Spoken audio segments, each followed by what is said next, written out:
आप सभी को मेरा नमस्कार है मेरे भाई। देखो, सबसे पहली बात है ना सर कि आज की क्लास में ना तो हम अपने ऊपर बातें करने वाले हैं ना तो आपके ऊपर बातें करने वाले हैं सर। आज की क्लास में बातें करने वाले हैं आपके सिलेक्टेड क्वेश्चन के ऊपर। और इस बात को आप उम्मीद करना मेरे भाई कि आज की क्लास में जो हम आपके लिए सवाल लेकर के आए हैं ना, उस सवाल को देखोगे ना सर तो आपका पूरे सिस्टम हिल जाएगा। और हमने आपको पहले ही बोला था कि केमिस्ट्री का पिछले 2 क्लासेस जो था सर, पिछले 2 सेट जो था मेरे भाई, वो एकदम नॉर्मल क्वेश्चन था। वो वैसे क्वेश्चन था जो आपके एग्जाम में पूछ भी सकता है और नहीं भी पूछ सकता है। लेकिन आज की क्लास में जो आपके लिए हमने सवाल लेकर के आया है, इस सवाल को पहले देखना और खुद से कमेंट करके बताना मेरे भाई कि ये क्लास आपके लिए कैसा है। ठीक है सर, चलते हैं सर, क्लास को कर देता हूं शुरू। और क्लास शुरू करने से पहले बस इतना ही कहना चाहूंगा मेरे भाई कि अभी तक अगर आपने हमारे चैनल को ज्वाइन नहीं किया मेरे भाई, तो चैनल पे नए हो तो सब्सक्राइब कर देना और अपने हर दोस्तों तक शेयर कर देना जो जिनकी सपना है, जिनकी इच्छा है कि अपनी मम्मी पापा को फिक्र को फक्र में बदलना है। तो फिर सबसे बेस्ट ऑप्शन है यही है मेरे भाई। ठीक है सर, आते हैं। देखो, एक बात और समझना मेरे भाई, जो लोग क्लास में नए जुटे हैं तो उनको मैं बता देना चाहता हूं सर कि हमने आपके लिए सर एक प्लान बनाया था। पता है क्या? 30 दिन बराबर 30 सेट। हमने क्या प्लान बनाया था? 30 दिन बराबर 30 सेट, और ये 30 सेट बराबर सिलेक्शन पक्का। हाँ, हमने प्लान बनाया था आपके लिए 30 दिन बराबर 30 सेट और 30 सेट बराबर सिलेक्शन पक्का। अब सोचना सर, एक सेट में आपको 30 क्वेश्चन होता है और जिसमें आपको 10 गो सेट फिजिक्स का करवाएंगे, 10 सेट केमिस्ट्री का करवाएंगे, 10 सेट आपको मैथ का करवाएंगे। ठीक है, और एक सेट में 30 क्वेश्चन होता है और हम आपको टोटल 30 सेट करवाएंगे। इसका मतलब टोटल आपको 900 क्वेश्चन करवाएंगे। और 900 क्वेश्चन कहने का मतलब टोटल का टोटल मामला इतने से फंसी। हाँ, जब आप 900 टाइप का क्वेश्चन करके जाइएगा अपने एग्जाम में तो कर्मो बुड़ेगा नुरे, तो 50 से 60 क्वेश्चन डायरेक्ट टू डायरेक्ट फंसेगा। और जिस दिन 50 से 60 क्वेश्चन अगर बना करके चले आए ना सर, तो बिहार या यूपी के जिस कॉलेज में चाहोगे ना, उस कॉलेज में सिलेक्शन हका के होगा सर, और चुटकी की चोट पे होगा। ठीक है सर, चलते हैं, आते हैं सर। और जो लोग हमारे पिछले सारे क्लासेस अगर नहीं देखे हैं तो इस वीडियो के डिस्क्रिप्शन में उसका प्लेलिस्ट का लिंक होगा, वहां से जाना और सारे क्लासेस को कर देना धुआं धुआं। रिजल्ट ऑटोमेटिक ज्वालामुखी की तरह फटेगा मेरे भाई। ठीक है सर, आ जाना सर।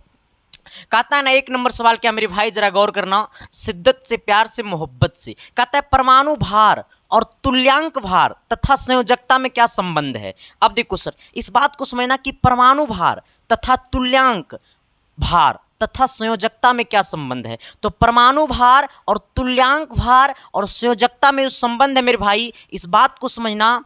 परमाणु भार बराबर होता है तुल्यांक, तुल्यांक भार और गुणे होता है मेरे भाई संयोजकता। इस बात को जरा नोट कर लेना। ठीक है, हमने क्या बोला है सर कि परमाणु भार बराबर होता है, परमाणु भार बराबर होता है तुल्यांक भार और गुणे क्या होता है संयोजकता। परमाणु भार बराबर होता है तुल्यांक भार गुणे संयोजकता। तो तुल्यांक भार बराबर परमाणु भार गुणे संयोजकता गलत बात है मेरे भाई।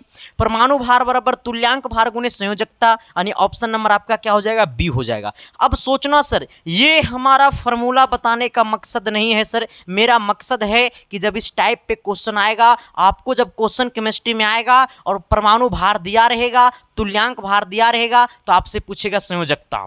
जब परमाणु भार दिया रहेगा और तुल्यांक भार दिया रहेगा और आपसे पूछ देगा संयोजकता, तो क्या करेंगे मेरे भाई? परमाणु भार में बट्टा कर देंगे, भागा दे देंगे तुल्यांक भार से। तुल्यांक भार से भागा जब दे देंगे सर, तो क्या निकल जाएगा? संयोजकता निकल जाएगा। ठीक है सर, तो ये 3 चीज में अगर आपको 2 चीज पता रहे तो तीसरा चीज ऑटोमेटिक निकाल देना है सर, क्योंकि हम लोग यूपी बिहार झारखंड वाले लोग हैं, सिस्टम को देखते हैं और तोड़ फोड़ देते हैं। ठीक है सर, चलते हैं। इसका ऑप्शन नंबर क्या होगा? बी होगा। और मेरे भाई आना सवाल नंबर 62 की तरफ।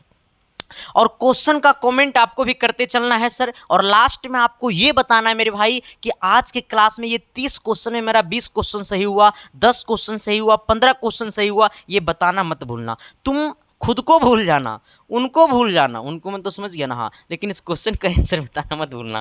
ठीक है सर, आ जाना। देखो आपके सामने न्यूमेरिकल है, न्यूमेरिकल नहीं है सर। कहता है ना सर, डिटर्जेंट में पाइन ऑयल मिलाया जाता है क्यों? डिटर्जेंट में पानी ऑयल मिलाया जाता है क्यों? डिटर्जेंट में पानी ऑयल मिलाया जाता है क्यों? सटीक और सही क्वेश्चन। जो अब तक आप सिर्फ ये पढ़े होंगे कि डिटर्जेंट जो होता है सर, मतलब झाग इतना देता है, ये पानी में इतना झाग देता है, ऐसे करता है वैसे करता है, लेकिन सर ये पहली बार आप पढ़े होंगे कि डिटर्जेंट में पाइन ऑयल मिलाया जाता है क्यों? तो पाइन ऑयल जो मिलाया जाता है सर उसके इसे अधिक झाग उत्पन्न करने में समर्थ बनाने के लिए, ठीक है, अधिक झाग उत्पन्न करने के लिए इसको समर्थ करता है, मतलब सहयोग करता है। कौन? पाइन ऑयल, ठीक है सर, आ जाना। तो अब कहेगा सर डिटर्जेंट में पाइन ऑयल क्यों मिलाया जाता है? तो डिटर्जेंट में पाइन ऑयल इसलिए मिलाया जाता है क्योंकि डिटर्जेंट अधिक झाग देगा, अधिक फेन देगा। जब अधिक फेन देगा तो ये पाइन ऑयल जो होगा सर उसको सहयोग करेगा और ज़्यादा फेन देने में, ठीक है, आ जाना। हमने यही बोला सर कि डिटर्जेंट में पाइन ऑयल क्यों मिलाया जाता है? तो डिटर्जेंट में पाइन ऑयल इसलिए मिलाया जाता है क्योंकि इसको झाग देने में सहयोग करता है, ठीक है। तो इसे अधिक झाग उत्पन्न करने में क्या करता है? समर्थन बनाने के लिए, ठीक है, आ जाना, मतलब सहयोग करने के लिए। आना सवाल नंबर 63 की तरफ। देखो सर न्यूमेरिकल है मेरे भाई, सिस्टम को हिलाना मत। हमने आपको पहले देखा बोला है सर कि आज की क्लास में सवाल वैसे वैसे हैं जो आपको सर देखने के बाद आपको लगेगा कि सच में आज हम भी कुछ करके गए, ठीक है सर, आ जाना। क्वेश्चन भले ही लंबा है, आंसर एकदम छोटा निकलेगा, बट आप पेशेंस बना करके रहना मेरे भाई, ठीक है। चलो आ जाना। कहता है ना सर क्या कि 1.89 ग्राम धातु के HNO3 में घोलने पर धातु का नाइट्रेट प्राप्त होता है। अच्छा, धातु का नाइट्रेट प्राप्त होता है। नाइट्रेट को तेजी से गर्म करने पे धातु के ऑक्साइड का अवशोष प्राप्त होता है, जिससे अर्थात भार इतना है। तो हमसे पूछा धातु का तुल्यांक भार। देखो सर धातु का भार दिया हुआ है, ठीक है, पहले ये समझना, हमें धातु का भार हमको दिया हुआ है, ठीक है। धातु का भार बराबर है 1.89 ग्राम, ठीक है, यानी 1.89 ग्राम। धातु के ऑक्साइड का भार भी हमको पता है। धातु के ऑक्साइड का भार हमको पता है। धातु के ऑक्साइड का भार हमको पता है कितना? 2.37। हमसे पूछा है तुल्यांकी भार। कौन भार पूछा है सर? तुल्यांकी भार। इस बात को समझ लेना मेरे भाई, तुल्यांकी भार बराबर होता है, तुल्यांकी भार बराबर होता है, तुल्यांकी भार बराबर होता है धातु का भार। धातु का भार, धातु का भार बटे धातु के ऑक्साइड का भार, धातु के ऑक्साइड का भार, धातु के ऑक्साइड का भार गुने 8। इसका एकदम बड़ा इंपॉर्टेंट फार्मूला है सर। ये फार्मूला हमने आपको 2-3 बार पहले भी पढ़ा चुका है, ठीक है। तुल्यांकी भार बराबर होता है धातु का भार बटे धातु के ऑक्साइड का भार, ठीक है, गुने कितना? 8। अब यहाँ पे धातु है तो धातु लेंगे, अगर यहाँ पे दूसरा चीज होता सर तो दूसरा चीज लेते। ऐसा नहीं कि हमेशा धातुए में ये काम करेगा ना, रे बाबा ना, धातु की जगह ये दूसरा भी काम करेगा, ठीक है। कहता जब जैसा तब तैसा नहीं किया तो फिर संदीप कुमार कैसा रे ठीक है सर, सिस्टम को एकदम नहीं हिलने देना है, ठीक है, आ जाना। साइंस अपने आप में कहता है सर कि रटबो तो जइबो, हाँ रटोगे सर तो सिस्टम खराब हो जाएगा, और नहीं रटोगे सर सिस्टम को अगर समझोगे मेरे भाई तो सिस्टम ऑटोमेटिक पक्का होगा, और जब सिस्टम पक्का होगा तो सिलेक्शन पक्का होगा, और जब सिलेक्शन पक्का होगा सर तो समझिए गया होगा क्या क्या पक्का होगा। अब यहाँ पे सोचना सर, हमने पूछा बोला है तुल्यांकी भार बराबर होता है धातु का भार बटा धातु के ऑक्साइड का भार गुने 8। आ जाना, धातु का भार कितना है सर? 1.89। धातु के भार कितना है? 1.89 बटे में धातु के ऑक्साइड का भार कितना है सर? 2.37। 2.37 गुने कितना? 8। अब क्या करना है मेरे भाई, ये वाला पॉइंट से पॉइंट गला खोपचे में, कहोगे कैसे गले खोपचे में सर? देखो ये वाला पॉइंट काटेंगे तो ऊपर में 100 से गुना करेंगे, ये वाला पॉइंट काटेंगे तो नीचे में 100 से गुना करेंगे। एक मतलब ये 100 से ही 100 गला खोपचे में, ऊपर बच गया 189 बट्टा नीचे बच गया 237, और गुने कितना? 8। अब कहोगे सर काट छाट करो ना, तो LKG में एडमिशन लो ना, इसको पूरा काट छाट करोगे ना सर तो 6.379 आएगा, 6.379 आएगा, ठीक है सर। किसी को कोई दिक्कत परेशानी तकलीफ नहीं सर? नहीं ना है सर मेरे भाई, 6.379 यानी कहने का आंसर ऑप्शन नंबर आपका डी होगा, ठीक है सर। चलो आ जाना, कितना होगा? ऑप्शन नंबर डी होगा। चलो आना अगले क्वेश्चन की दुनिया में सर। अगले क्वेश्चन क्या कहता है मेरे भाई, जरा गौर करना। ऐसे ऐसे क्वेश्चन से आपको लड़ना है सर, और जब तक नहीं लड़ोगे सवाल से सर तो मुसीबत से भी नहीं लड़ पाओगे। कहता है ना मेरे भाई कि साबुन बनाने में ग्लिसरीन या फिर जैतून का तेल डाला जाता है, ताकि क्यों? अब सोचना सर, साबुन बनाने में ग्लिसरीन या फिर जैतून का तेल डाला जाता है ताकि, जब साबुन बनाया जाता है मेरे भाई तो ग्लिसरीन और जैतून का तेल डाला जाता है। क्यों क्यों क्यों डाला जाता है? क्योंकि सर साबुन अधिक समय तक चिकना और मुलायम रहे। ठीक है, जब साबुन बनाया जाता है फैक्ट्री में तो उसमें ग्लिसरीन और जैतून का तेल डाला जाता है। ठीक है, हमने क्या बोला? जब साबुन बनाया जाता है तो उसमें ग्लिसरीन और जैतून का तेल डाला जाता है। क्यों? क्योंकि साबुन अधिक देर तक मुलायम रहे और क्या रहे, चिकना रहे। ठीक है सर, आ जाना। तो ये आपसे पूछेगा आज की क्लास में, थोड़ा सा टेढ़ सवाल है। ठीक है, सवाल ऐसा है कि जो सिस्टम को डायरेक्ट एकदम हिलाता है सर। ठीक है, आ जाना। हमने क्या बोला है? साबुन बनाने में ग्लिसरीन या फिर जैतून का तेल डाला जाता है ताकि साबुन अधिक समय तक चिकना और क्या रहे, मुलायम रहे। ठीक है, साबुन जब बनाया जाता है तो जैतून का तेल और ग्लिसरीन क्यों डाला जाता है? क्योंकि साबुन अधिक देर तक मुलायम और क्या रहे, चिकना रहे। ठीक है सर, चलो आ जाना। सवाल नंबर 65 की तरफ आना मेरे भाई। 65 नंबर सवाल क्या कहता है, जरा गौर कीजिएगा। कहता है 15 डिग्री सेल्सियस पर गैस का आयतन 627 मिली है। यदि दाब स्थिर हो तो किस ताप पर उसका आयतन 400 मिली हो जाएगा? कहने का सेंस है सर कि जब 15 डिग्री सेल्सियस है तो उसका ताप कितना है, 360 मिली है। तब कहता है सर कि कितना डिग्री सेल्सियस कर दिया जाए ताकि उसका ताप 400 मिली हो जाए। हमने क्या बोला है कि अगर हमारा टेम्परेचर जो है सर वो हमारा है 15 डिग्री सेल्सियस। अगर 15 डिग्री सेल्सियस है तो ऐसे केस में वो जो है आयतन उसका है 360 मिली। अब कहता है सर कि अगर हमारा हो गया है आयतन 400 तो उसमें टेम्परेचर की आवश्यकता कितना है सर? तो एक होता है चार्ल्स का नियम। किसका नियम होता है मेरे भाई? चार्ल्स का नियम। कितने लोग पढ़े हैं? जो नहीं पढ़े हैं सर पढ़ लेना। चार्ल्स का नियम होता है मेरे भाई, चार्ल्स का नियम कहता है सर, चार्ल्स के नियमानुसार कहता है कि V1 बट्टा T1 बराबर V2 बट्टा T2, V1 बट्टा T1 बराबर V2 बट्टा T2। हमने क्या बोला है? चार्ल्स का नियम कहता है V1 बट्टा V2 बराबर V1 बट्टा T1 बराबर V2 बट्टा T2। ठीक है, आ जाना सर। अब यहाँ पे सोचना कि हमारा ये जो है सर टेम्परेचर कितना है, 15 डिग्री सेल्सियस है। पहला टेम्परेचर जो है मेरे भाई वो कितना है सर? ये 15 डिग्री सेल्सियस है। कितना डिग्री सेल्सियस है मेरे भाई? 15 डिग्री सेल्सियस है। यानी T1 का जो मान है वो 15 डिग्री सेल्सियस है। ये 15 डिग्री सेल्सियस को केल्विन में बदल दो। जब केल्विन में बदलेंगे सर तो ये कितना हो जाएगा? 15 + 273। और कहने का सेंस है 15 + 273 बोले तो कितना मेरे भाई? 288 केल्विन। कितना? 288 केल्विन। यानी T1 का मान ये हो गया। आ जाना सर। V1 का मान कितना है मेरे भाई? V1 का मान है 360। V2 का मान कितना है मेरे भाई? 400। तो हमें पूछा है T2 बराबर क्या होगा? आ जाना सर। ये V1 का मान कितना है सर? तो V1 बराबर आपका 360 है। 360 बट्टा T1 का मान कितना है सर? 288 है। आ जाना। बराबर V2 का मान कितना है मेरे भाई? तो V2 का मान 400 है। बराबर T2 हमको निकालना है सर। अब क्या करना है? क्रॉस मल्टीप्लीकेशन कर दो। इसको गुना इसके साथ, इसको गुना इसके साथ। यानी कहने का सेंस है 360 गुने T2 बराबर 288 गुने 400। 288 गुने कितना? 400। अब क्या करना है सर? ये गुना में नीचे आएगा भागा में। यानी T2 बराबर हो जाएगा 288 गुने 400। अब बटा में कितना हो जाएगा सर? ये 360। अब क्या करना है मेरे भाई? पता है क्या करना है? ये देखो, एगो जीरो से एगो जीरो गला खोपचे में ऐसे काटना सर। अब देखो ये 36 है ना मेरे भाई, तो इसको 6 से काटना तो 6 छक 36, 6 बार में कटेगा। ये भी 6 से कटेगा सर। कितना? कितना बार कट जाएगा सर? इसको काट छाट करो ना रे। काटे छाटे करेंगे तो अपने कटेगा, नहीं किसे कटेगा? आ जाना। इसको 2 से काटेंगे 18 हो जाएगा सर। इसको काटेंगे तो ये 20 बार में कटेगा, 40 बचेगा। तो इसको 9 बार में काटेंगे सर, इसको 10 बार में काटेंगे सर। आ जाना। ये 9 से कटेगा मेरे भाई? नहीं कटेगा। इसको 3 से काटो। इसको 3 से काटेंगे तो पता है कितना बार में कटेगा? ये 3 से कट जानी चाहिए। ये 3 कितना हो जाएगा?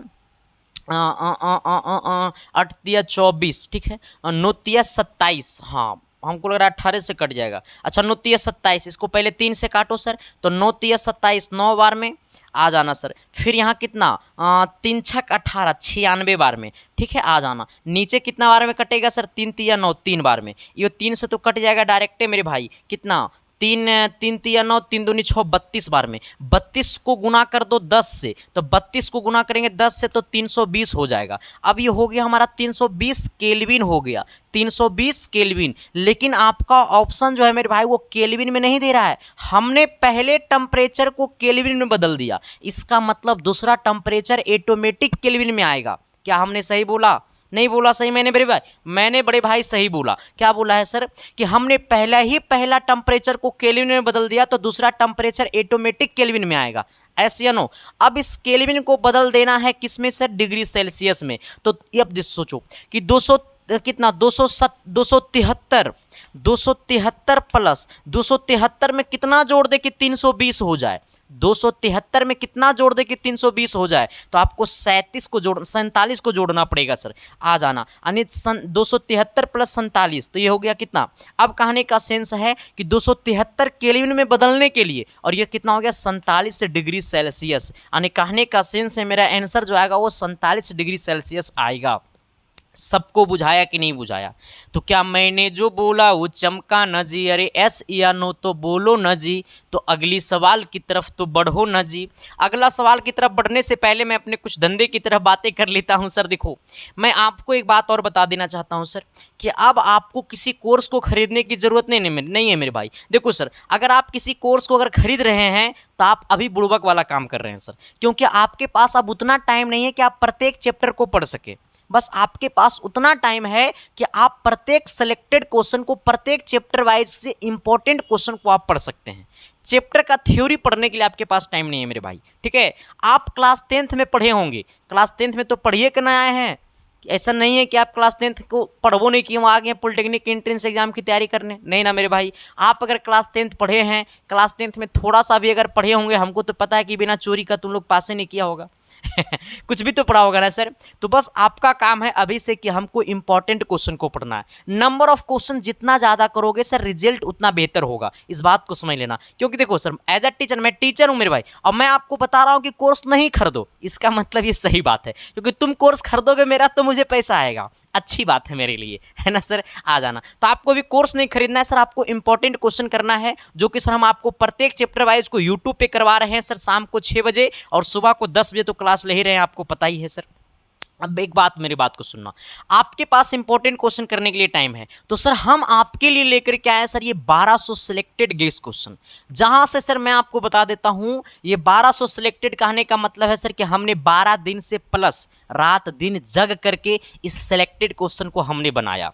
ये सिलेक्टेड क्वेश्चन आपको तब पता चलेगा मेरे भाई। देखो सर, मैं ये नहीं कह रहा हूं कि पूरा का पूरा क्वेश्चन आपके एग्जाम में इसी से आएगा, लेकिन सर ये मैं कंफर्म कर रहा हूं कि जितना से आपको कॉलेज मिल जानी चाहिए, जितना से आपका सिलेक्शन हो जानी चाहिए, उतना क्वेश्चन तो पक्का इस गेस क्वेश्चन से आएगा, क्योंकि हमने पिछले बार आपको प्रूफ करके बताया था। ऐसा नहीं कि मैं फर्स्ट टाइम गेस क्वेश्चन दे रहा हूं, पिछले बार भी हमने दिया था, बहुत सारे बच्चे को रिस्पॉन्स अच्छा था, फीडबैक अच्छा था, तभी तो इस बार बिक रहा है। तभी तो इस बार सर मैं आपको बताता हूं ना मेरे भाई, 2500 से अधिक बच्चे खरीद चुके हैं। इसका एक स्पेशल वीडियो आपके ऊपर बन करके आएगा, ठीक है सर? आ जाना। तो जिन लोगों को ये गेस क्वेश्चन लेना है मेरे भाई, तो इसके लिए आपके सामने 2 नंबर दिखाई दे रहा होगा, तो ये दोनों नंबर कॉलिंग वाला नंबर है, उस पर आप कांटेक्ट कर सकते हैं। लेकिन आपको नीचे में जो दिखाई दे रहा होगा व्हाट्सअप एंड पेमेंट नंबर, उसी नंबर पे आपको 99 रुपये पेमेंट कर देना है, 7295 वाले नंबर पे, ठीक है? 99 रुपये पेमेंट आप किसी से भी करवा सकते हैं, किसी से भी करवा सकते हैं, और पेमेंट करवा करके आप इसी व्हाट्सअप नंबर पर पेमेंट का स्क्रीनशॉट भेज दीजिएगा, और मैसेज में लिख दीजिएगा कि मुझे पॉलिटेक्निक का गेस क्वेश्चन चाहिए। मिनट भर के अंदर में आपके पास पीडीएफ फाइल सेंड हो जाएगा मेरे भाई। आप मजे मजे में पढ़ते रहना, सिलेक्शन को 4 चांद लगाते रहना। इस गेस क्वेश्चन को हमने अपने हाथों से लिखा, विथ सॉल्यूशन हमने अपने हाथों से किया। ये क्वेश्चन ही नहीं है, इसमें सब कुछ सॉल्यूशन भी है मेरे भाई। जब आप इस क्वेश्चन को पढ़िएगा तो क्वेश्चन नहीं दिखेगा, उस क्वेश्चन में आपका सिलेक्शन का चेहरा दिखेगा मेरे भाई। आप एक बार पढ़ करके देखिएगा और फिर कमेंट बॉक्स में कमेंट करके बताइएगा कि संदीप कुमार ने सच में सही बोला या गलत बोला, ठीक है सर? बाकी थैंक यू, लव यू, ऐसा ही प्यार देते रहना सर। चलो आ जाना। कहता है क्या मेरे भाई कि आवर्त सारणी के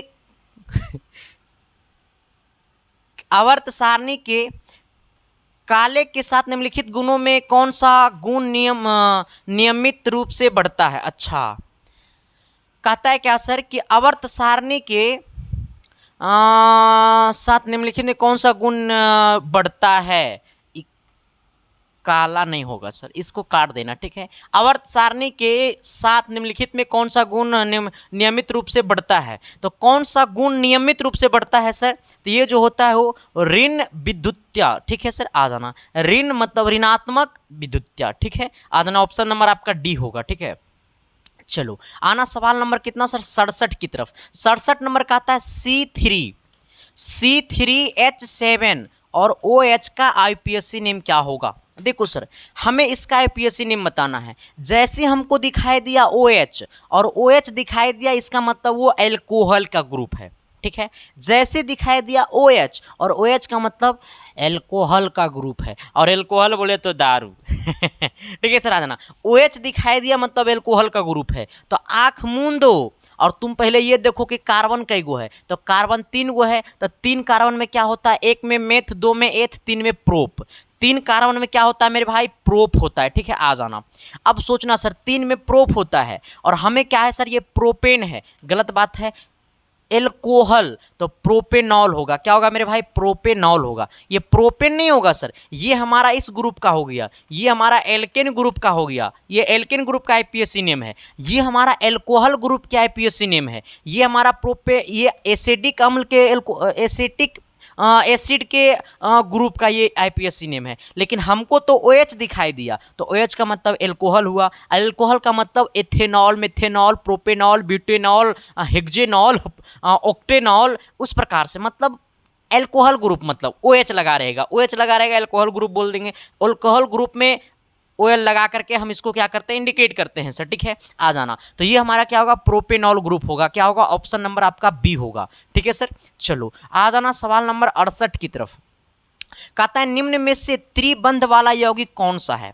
इनमें से 3 बॉन्ड वाला यौगिक कौन कौन सा है, मतलब किसमें? ये हमारा है C3H4, ये हमारा है C3H8, ये हमारा है C3H6, ये हमारा है C2H4, ठीक है।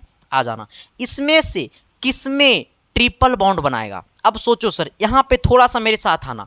अगर रहेगा एल्केन ग्रुप का, अगर रहेगा एल्केन ग्रुप का, तो एल्केन ग्रुप में कार्बन और, अच्छा हिंदी में लिख दें, तू लोग कहेगा मास्टरबा फारसी लिखने लगा है एल्केन ग्रुप में कार्बन और कार्बन के साथ सिंगल बॉन्ड बनाता है। इसका फॉर्मूला होता है CnH2n+2, ठीक है। CnH2n प्लस कितना 2, CnH2n प्लस कितना 2।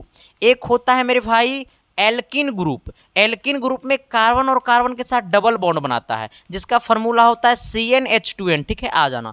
एक होता है मेरे भाई एल्काइन ग्रुप में होता है CnH2n-2 होता है, ठीक है, जिसमें कार्बन और कार्बन के साथ ट्रिपल बॉन्ड बनाता है। अब आपको चेक करना है सर, ये चारों में से कौन कौन सा कौन ग्रुप का है। देखो सर, अब देखो सर, अगर n का वैल्यू दुगना से दो ज़्यादा, n का वैल्यू यहाँ पे 3 है, तो 3 दूनी 6 और 3 दूनी 6 और 6 माइनस 2 करेंगे तो 4 आएगा, यानी दुगना से 2 कम है। तो दुगना से जब 2 कम है तो वो किस ग्रुप का है, तो ये एल्काइन ग्रुप का है। अब आना, कै carbon, 3 carbon, 1 carbon, 2 carbon, 3 carbon. अब सोचो सर, अगर ये एल्काइन ग्रुप में है, अगर इस ग्रुप में है, दुगना से देखो n का वैल्यू ये हमारा n है, ठीक है, CnH2n-2, ठीक है। आ जाना, CnH2n n है ना रे, आ जाना, CnH2n-2, ये दुगना से 2 कम है, तो ये भी दुगना से 2 कम है। अब सोचना, कहीं पे इसको ट्रिपल बॉन्ड दिखा दो, हमने यहाँ पे ट्रिपल बॉन्ड दिखा दिया, तो ये वाला कार्बन को चाहिए 4 गो, लेकिन है इसमें 3 गो, तो एगो यहाँ हाइड्रोजन दिखा दो। इसको चाहिए 4 गो, तो 3 गो इधर है, 1 इधर है, 4 हो गया। इसको चाहिए 4 गो, लेकिन 1 है, तो इसको 3 और चाहिए, हो गया। अब सोचना, एक हाइड्रोजन दो हाइड्रोजन 3 गो, 4 गो, क्या 4 हाइड्रोजन 3 कार्बन, तो क्या ये ट्रिपल बॉन्ड पे बैठा या नहीं बैठा? ये ट्रिपल बॉन्ड पे बैठा, यानी कहने का सेंस है कि C3H4 में ट्रिपल बॉन्ड काम करेगा। लेकिन ये दुगना से 2 ज़्यादा, ये दुगना से 2 ज़्यादा कर मतलब वो एल्केन ग्रुप में है, इसमें कार्बन और कार्बन के साथ सिंगल बॉन्ड बनेगा। क्यों? क्योंकि ये इस ग्रुप का है। तो ये देखो, इसमें 3 कार्बन, 1 कार्बन, 2 कार्बन, 3 कार्बन। अब सोचो सर, हाइड्रोजन 8 हुआ है, ये किस ग्रुप का है? ये इस ग्रुप का है। इस ग्रुप में कार्बन और कार्बन के साथ सिंगल बॉन्ड होनी चाहिए। तो देखो यहाँ पे इस कार्बन को भी चाहिए कितना, तो 3 और चाहिए, 4 हो जाएगा, 3 और दे देंगे। तो इसको 2 गो है, अभी 2 और चाहिए, हमने 2 दे दिया। इसके पास 1 है, अभी 3 और चाहिए, हमने 3 दे दिया। क्या इसके पास टोटल 8 हो गया कि नहीं हो गया? 1 2 3 4 5 6 7 8 हो गया। इसका मतलब ये हमारा किस ग्रुप का है? ये एल्केन ग्रुप का है। ये दुगना से तीन दूनी छः। अच्छा ये दुगने हैं सर, आ जाना, ये दुगना है। और जब ये दुगना हो जाता है सर तो ये एल्किन ग्रुप का होता है, और एल्किन ग्रुप में कार्बन और कार्बन के साथ डबल बॉन्ड बनाता है। यानी कहने का सेंस है मेरे भाई, इसमें दो कार्बन है तो एक कार्बन दो कार्बन, तीन कार्बन इसमें है, और कार्बन और कार्बन के साथ कहीं पे डबल बॉन्ड लगा दो क्योंकि एल्किन ग्रुप का है। अब सोचो ये कार्बन को चाहिए चार लेकिन है दो इधर, तो इसमें दो अभी और लगाना होगा, एक हाइड्रोजन इधर एक हाइड्रोजन इधर लगा दो। इसको चाहिए चार, एक इधर दो इधर, यानी तीन है एक लगा दो चार हो जाएगा। इसको चाहिए चार, एक इधर है अभी तीन इसमें और लगा दो। ठीक है सर, आ जाना। टोटल कितना हो गया सर, ये सेट हो गया मामला, है ना। अब गिनो हाइड्रोजन, एक दो तीन चार पाँच, क्या तीन और तीन छः हो गया सर, टोटल इसको छः चाहिए, छः हो गया। ये किस ग्रुप का है, तो दुगना से दो ज्यादा, सॉरी दुगना है, इसका मतलब ये भी किस ग्रुप का है, तो ये भी इसी ग्रुप का है, एल्किन ग्रुप का है। ठीक है, अब हमने आपको स्ट्रक्चर भी बना करके बता दिया। तो सर ये होता है पढ़ाने का तरीका। मैं और इससे अलग हूँ मेरे भाई, मैं आपकी आंख में धूली नहीं झोंक सकता हूँ सर, क्योंकि मैं आपकी आंख में धूली झोंकूंगा इसका मतलब मैं खुद की आंखों में धूली झोंक रहा हूँ सर। क्योंकि कहता है ना, एजुकेशन में कोई कटौती नहीं होनी चाहिए। Education of content, quality of content, question of content, result of रुतबा। ठीक है सर, आइएगा अगले क्वेश्चन की तरफ। क्वेश्चन नंबर 69 में आइएगा सर। 69 नंबर कहता है कि वाष्प घनत्व और अनुभार में क्या संबंध है। देखो सर, वाष्प घनत्व और अनुभार, वाष्प घनत्व और अनुभार में क्या संबंध है, तो ऐसे सोचना, अनुभार बराबर होता है, अनुभार बराबर होता है दो गुने वाष्प घनत्व। हमने इस पे क्वेश्चन भी लेकर के आया है, दो गुने वाष्प घनत्व होता है। मेरे भाई आप बताना कि ये क्लास आपको कैसा लग रहा है। अगर क्लास अच्छा लग रहा है ना मेरे भाई, तो शिद्दत से, प्यार से, मोहब्बत से एक बार बता देना कमेंट करके, और अपने अपने हर दोस्तों तक शेयर कर देना। और इस परिवार को बहुत जल्द अब 1 लाख का परिवार होनी चाहिए सर, इसमें आपका सब कुछ योगदान होगा मेरे भाई। ठीक है, फिर सबको इन्वाइट करूँगा, फिर सबको मजे मजे में खिलाऊँगा। ठीक है, पार्टी चाहिए तो शेयर करो। हाँ ना, हमने क्या बोला सर, अनुभार बराबर होता है दो गुने वाष्प घनत्व। इस पे हमने क्वेश्चन लेकर के आया है, आगे मैं आपको बताऊंगा। ठीक है, हाँ ना, कहता है सर कि परवल अम्लीय विलयन में मेथिल ऑरेंज का रंग हो जाता है कैसा। परवल, परवल अम्लीय विलयन में, अम्लीय विलयन में, अम्लीय विलयन में मेथिल ऑरेंज का रंग होता है कैसा। परवल अम्लीय विलयन में मेथिल ऑरेंज का रंग होता है कैसा, तो मेथिल ऑरेंज का जो रंग होता है मेरे भाई वो लाल होता है। ठीक है, परवल अम्लीय विलयन में, जैसे नाम बोलेगा अम्लीय, तो अम्ल जो होता है सर वो मिथिल ऑरेंज को लाल करेगा, तो नहीं सिंपल फंडा लाल होगा हमारा। ठीक है सर, अम्ल बोलेगा तो लाल मार देना सर। अम्ल का पीएच मान 7 से कम होता है, क्षारक का पीएच मान 7 से अधिक होता है, उदासीन का पीएच मान 7 के बराबर होता है। ठीक है सर, आ जाना। कहता है मुद्रा मिश्र धातु, जो कि मुद्राएं, सिक्के, सिक्के जो होते हैं मेरे भाई वो किससे किससे बने होते हैं, इस बात को समझना। सिक्का किससे किससे बना होता है, तो सिक्का जो होता है मेरे भाई वो कैल्शियम होता है सिक्के में, और हमारा एसएन होता है, टीन होता है। कैल्शियम की मात्रा 88% होता है और टीन की मात्रा 12% होता है सर। ठीक है, कहता है सिक्के के मिश्र धातु है कौन कौन, सिक्के का मिश्र धातु है कौन कौन, तो सिक्के जो हमारा मिश्र धातु है सर वो Cu है, कॉपर है, सॉरी कॉपर है, और क्या है, एसएन है, Cu और एसएन है। ठीक है, जहां पे कॉपर की मात्रा 88% होता है, एसएन की मात्रा 12% होता है। ठीक है, चलो आते हैं क्वेश्चन नंबर अगले की तरफ। क्वेश्चन नंबर कितना होगा सर, 71 हो गया, 72 की तरफ आना।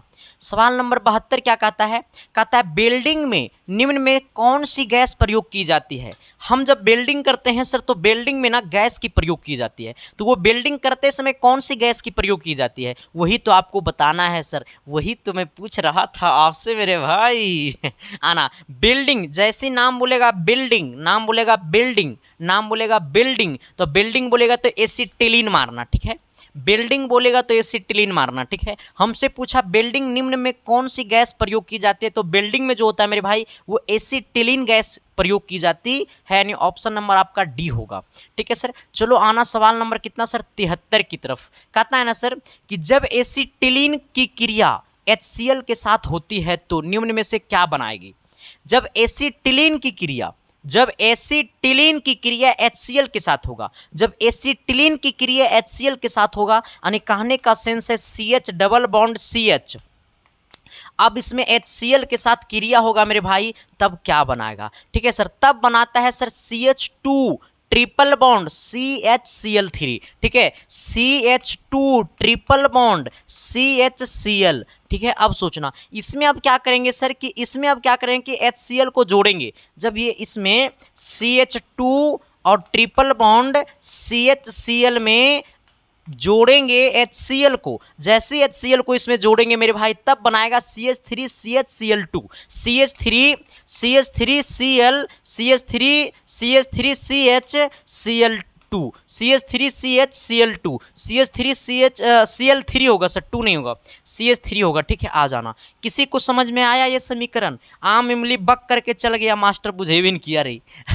बस याद कर लेना कि एसिटिलीन की क्रिया में HCl के साथ होते हैं, एसिटिलीन की क्रिया HCl के साथ होते हैं तो निम्न में से क्या बनाते हैं? तो CH3CH2Cl3, CH3CH2Cl3, ठीक है सर, यानी ऑप्शन नंबर आपके बी हो जाएंगे। आपसे पूछेंगे कि जब एसिटिलीन की क्रिया HCl के साथ होते हैं तो क्या बनाते हैं? तो एसिटिलीन की क्रिया जब HCl के साथ होता है सर, तो हमने आपके सामने कुछ डायग्राम बनाया है, हम आपके सामने कुछ सोल्यूशन किया है, नहीं बुझाया है तो याद कर लेना, ठीक है। देखो, क्योंकि मुझे पता है सर, मैं झूठ नहीं बोलता हूँ, मैं सच बताता हूँ कि कब कब तुमको समझ में आता है, कब कब समझ में नहीं आता है, ये मुझे पता है। इसीलिए तो सर मैं औरों से अलग पढ़ाता हूँ, औरों से थोड़ी सी मेरे पढ़ाने का तरीका अलग है। क्यों? क्योंकि टीचर को भी पता चलता है कि बच्चा समझ रहा है कि नहीं रहा है। सर मुझे अपनी फ़र्ज नहीं निभाना है, मुझे आपकी सिलेक्शन दिलाना है। मुझे फ़र्ज निभाने की बात होती सर तो मैं टीचर नहीं बनता सर। मुझे फ़र्ज नहीं निभाना है सर, मुझे आपको सिलेक्शन दिलाना है, और सिलेक्शन ऐसा दिलाना है सर जो इतिहास के रूप में मिसाल पैदा हो, ठीक है सर। हाँ ना, कहता है सर 74 नंबर, बस अपने अपने व्हाट्सएप के स्टोरी में लगा देना मेरे भाई, ताकि आपके हर दोस्त पढ़ सके। मैं आपसे कुछ नहीं मांगता हूँ, बस आपसे प्यार मांगता हूँ। इतना प्यार दे दो सर कि इसके साइंस क्लासेस एक मिसाल के रूप में बन जाए और 100 का परिवार बन जाए, ठीक है सर। आ जाना, कहता है प्राकृतिक गैस में मुख्य रूप से होते हैं क्या? देखो सर, प्राकृतिक गैस में मुख्य रूप से क्या होते हैं? प्राकृतिक गैस में मुख्य रूप से क्या होते हैं? तो प्राकृतिक गैस में जो मुख्य रूप से होते हैं मेरे भाई वो मेथेन होते हैं। क्या होते हैं? मेथेन होते हैं। और मेथेन बोले तो CH4, ठीक है। प्राकृतिक गैस में मुख्य रूप से होते हैं क्या? तो प्राकृतिक गैस में मुख्य रूप से मेथेन होते हैं। क्या होते हैं मेरे भाई? मेथेन होते हैं। प्राकृतिक गैस में मुख्य रूप से क्या होते हैं? तो मेथेन होते हैं, ठीक है। आ जाना, कहता है आधातुओं में द्रव हैं, आधातुओं में द्रव है केवल ब्रोमीन में, आधातुएं में द्रव है केवल ब्रोमीन में। हमसे क्या पूछा? आधातुएं में द्रव है केवल ब्रोमीन में, और धातु में तो पारा। आ जाना, आधातुएं में द्रव है केवल ब्रोमीन में, ठीक है। इस बात को नोट कर लेना मेरे भाई। चलो आना, अगला कहता है प्रबलतम बंधन है। देखो सर, प्रबलतम बंधन बोले ना मेरे भाई तो ट्रिपल बॉन्ड को खोजना। प्रबलतम बंधन बोले ना मेरे भाई जिसमें ट्रिपल बॉन्ड हो, प्रबलतम बंधन बोले तो ट्रिपल बॉन्ड खोजना, और ट्रिपल बॉन्ड ना मिले सर तो कुछ सब कुछ छोड़ देना। प्रबलतम बंधन बोले तो ट्रिपल बॉन्ड खोजना, ट्रिपल बॉन्ड इसमें है, हम थोड़ा सा इसको मिस्टेक से डाल दिए हैं डबल बॉन्ड, ठीक है। C ट्रिपल बॉन्ड N, ठीक है। जब प्रबलतम बंध बोले सर तो ट्रिपल बॉन्ड खोजना। कौन सा बॉन्ड खोजना मेरे भाई? ट्रिपल बॉन्ड खोजना। जहां पे ट्रिपल बॉन्ड मिले वहीं पे मार देना आंख मूंद करके टिक, ठीक है। चलो आना सवाल नंबर 77 की तरफ। 77 नंबर क्वेश्चन क्या कहता है सर कि हाइड्रोजन सल्फाइड गैस अम्लीय पोटेशियम डाइक्रोमेट के विलयन के साथ अभिक्रिया करके रंग को क्या करता है? देखो सर, सवाल इतना लंबा कि सिस्टम को दिया हिला। सवाल तो लंबा होबे नहीं करता है रे। सपना देखोगे लंबा लंबा तो क्या सवाल रहेगा इतना इतना? नहीं सर, जिंदगी में जैसा बनना चाहोगे ना सर वैसा तकलीफ करना होगा। अगर जिंदगी में जितना ऊंचाई तक जाना चाहोगे, तुम्हें धरती पे तुम्हें लोगों के नज़रों में सबसे पहले उतना ही गिरना पड़ेगा। ये न मैं नहीं बोलता हूँ सर, ये दुनिया बोलती है सर। इस बात को तुम्हें भी पता होगा। इस बात को समझ लेना कि जिंदगी में जितना आगे जाना होगा सर, लोगों के नज़र में उतना ही तुम्हें गिरना होगा। इस बात को आपको मतलब दिल में ठान करके रख लेना सर। आप ये इतिहास गवाह है, जो भी अपने ज़िंदगी में कुछ ज़्यादा ऊंचाई तक गया ना सर, तो सबसे पहले अपने जीवन में जब वो स्टार्टिंग पीरियड किया था तो सबके नज़र में वो उन्होंने उतना ही गिरा हुआ समझा था। लोग उसे गिरा हुआ समझता है, क्योंकि सर लोग तुम्हारी सफलता को देखता है, तुम्हारे मेहनत को कोई नहीं देखता है सर। लोग आपकी सफलता के ऊपर टिप्पणी करता है सर, आपके मेहनत के ऊपर लोग हंसता है और सफलता को देख करके लोग जलता है। इस बात को समझ लेना, ठीक है। इसलिए अगर तुम्हारी सपना है कि मुझे बहुत ऊंचाई तक जाना है तो सबसे पहले समाज तुम्हें बहुत ज़्यादा ठुकराएगा। इस बात को तुम निश्चित रूप से ठान लेना मेरे भाई, क्योंकि ये मैं नहीं बोलता हूँ सर, ये पूरी दुनिया बोलती है और ये पूरी दुनिया का इतिहास गवाह है कि जो इंसान जितना दूर जाने के लिए सोचता है उस इंसान को ये समाज सबसे पहले उतना ही नीचा हो समझता है।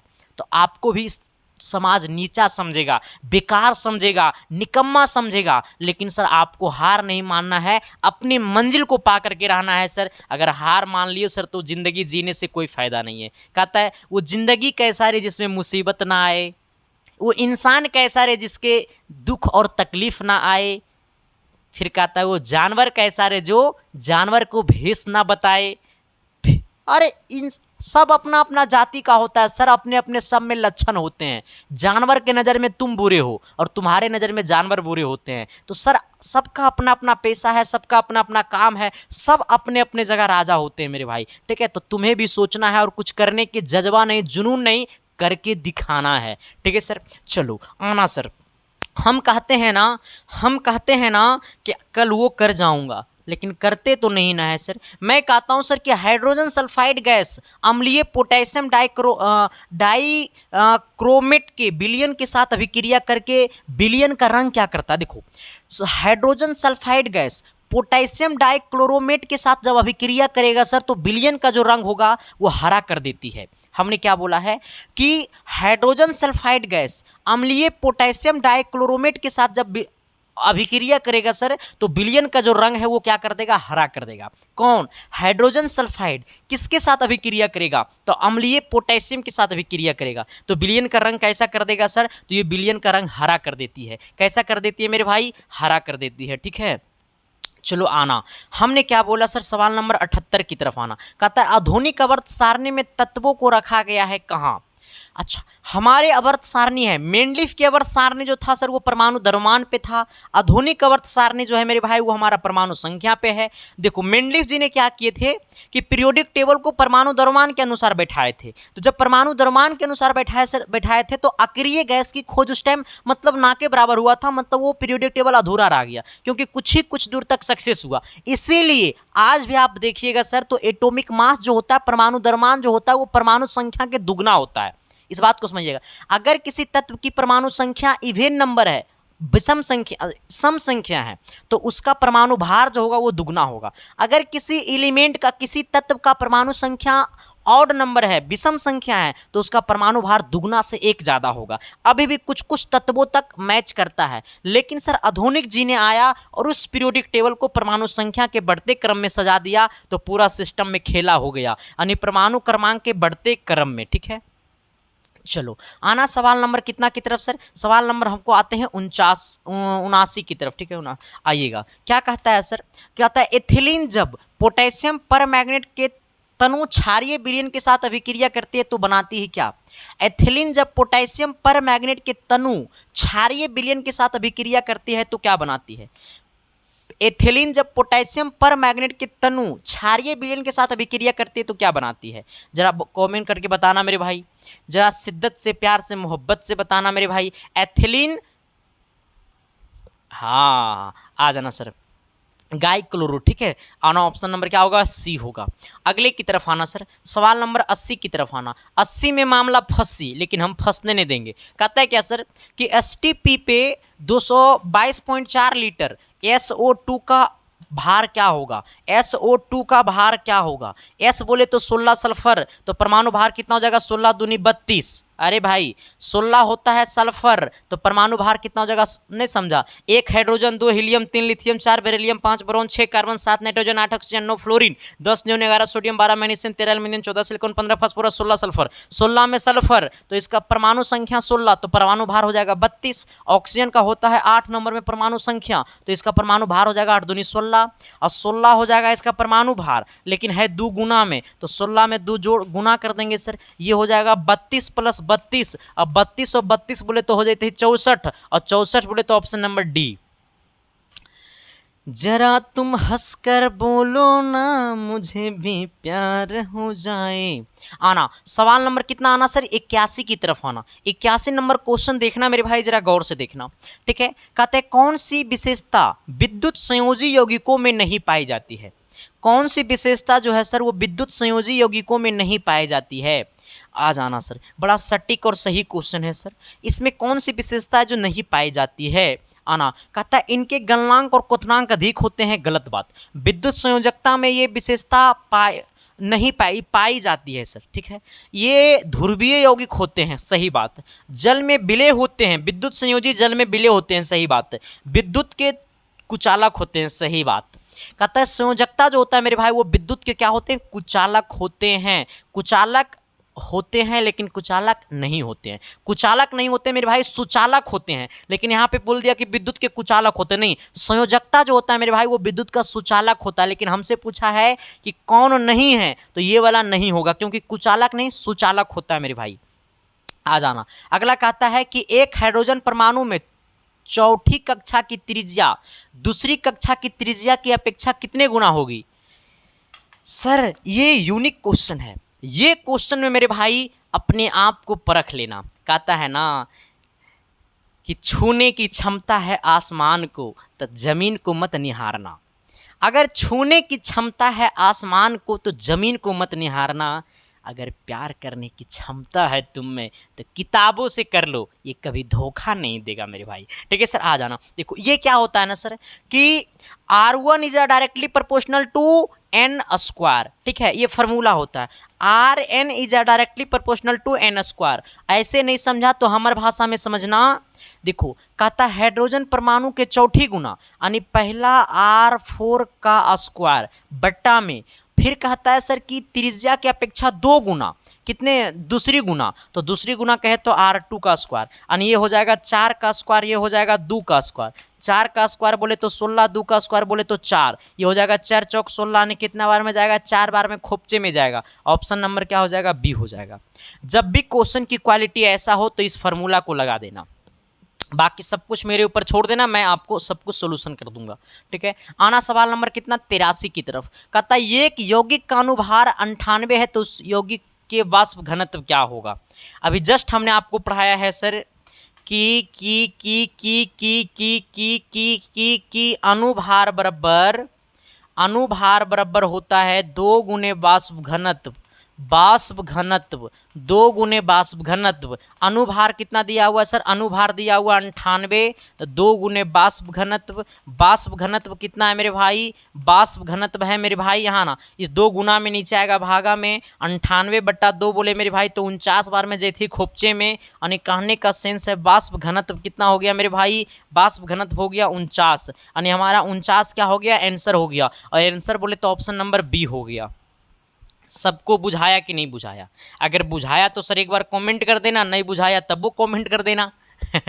आओ, कहता है सर कि क्लोरीन किस विधि से बनाई जाती है। क्लोरीन जो है मेरे भाई वो किस विधि से बनाई जाती है, ये नहीं बताऊंगा सर। ये 84 नंबर क्वेश्चन हर किसी को कमेंट करना पड़ेगा।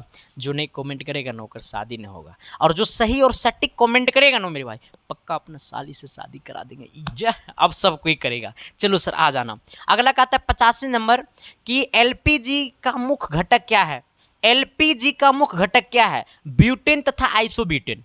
एलपीजी का मुख्य घटक क्या है, तो ब्यूटेन तथा आइसोब्यूटेन। आना, अरे सॉरी सर, आज क्वेश्चन नंबर 85 तक किया है।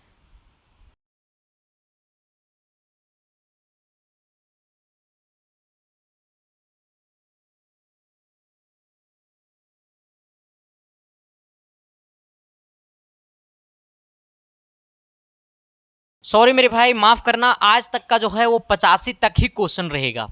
ठीक है, टाइपिंग वाला पगला है, शादी न होगा ही लक्षण रखेगा तो तुम। ठीक है, बकलोल टाइपिंग नहीं करता है। चलिए माफ करना मेरे भाई, फिर मिलते हैं आपके हम साथ सेट 4 में। ठीक है, बाकी कल आप जुड़ गए मेरे साथ सुबह को 10 बजे, हम आपके स्वागत के लिए तैयार रहेंगे। बाकी कैसा लगा क्लास कमेंट करके बता देना, अपने अपने दोस्तों तक शेयर करना मेरे भाई। बाकी थैंक यू, लव यू। आपके तैयारी को और बेहतर बनाने के लिए एसके साइंस क्लासेस की पूरी टीम आपका सपोर्ट करेगा सर। ठीक है, थैंक यू, लव यू।